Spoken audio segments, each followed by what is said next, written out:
NBA 2K17 succeeds by touching a spot on the backboard most other sports games can't jump up and reach. Even when it feels too grindy or misses a step, it provides great options and singular moments of basketball gameplay bliss that are hard to top.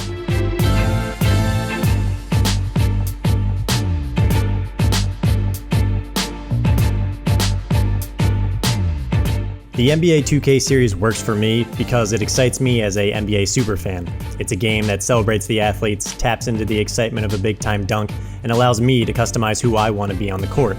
Sometimes I get flustered by a floaty pass or thrown off by a player like Kevin Durant or Andrew Wiggins looking far too skinny, but then I'll hit a deep three with Steph Curry that makes the fans at Oracle Arena go ham, and I'm all in again. Another three for Golden State.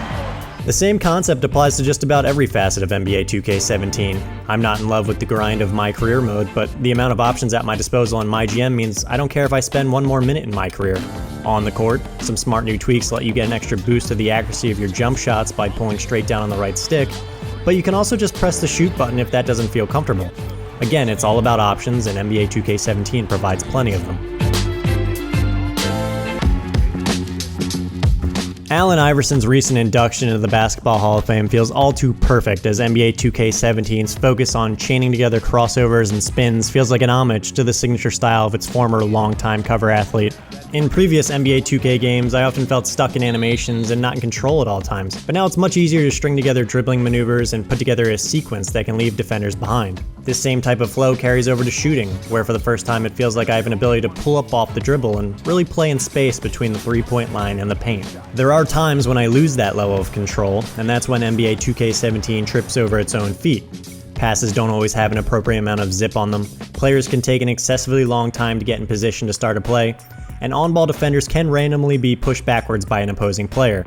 These are all things I have no control over, and when they happen, the outcomes can sometimes feel unfair. All of the action on the court is highlighted by commentary that remains the best and most varied in the sports genre.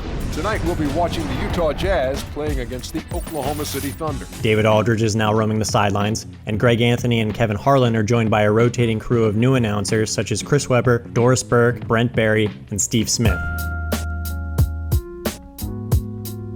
My career is mostly carefree and non-linear this year, which is a positive coming off Spike Lee's handcuffing story mode in NBA 2K16. However, when the focus isn't on the basketball, that's when my career still loses me. My career is built on grinding out points you can put towards leveling up your player. The problem is going to mandatory practices and sponsorship events is mundane, and not being able to skip through cutscenes only adds another level to the grind. If I could just play the games and focus on getting closer with my teammates on the court, I would care a lot more about sticking with it.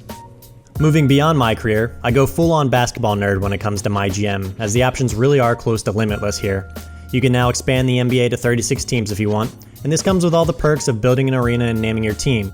The mode goes so much further than that as well by providing draft pick protections, a detailed way to handle your substitution patterns, and includes a whole multitude of other highly specific details that are appreciated by the inner general manager and myself. Finally, this review remains in progress because I still need more time with the online modes on real-world populated servers once NBA 2K17 is officially released on Tuesday, September 20th. But if I had to score it right now, I would give it an 8.9. Check back soon for the final score, and for more on all things NBA 2K17, stick with IGN.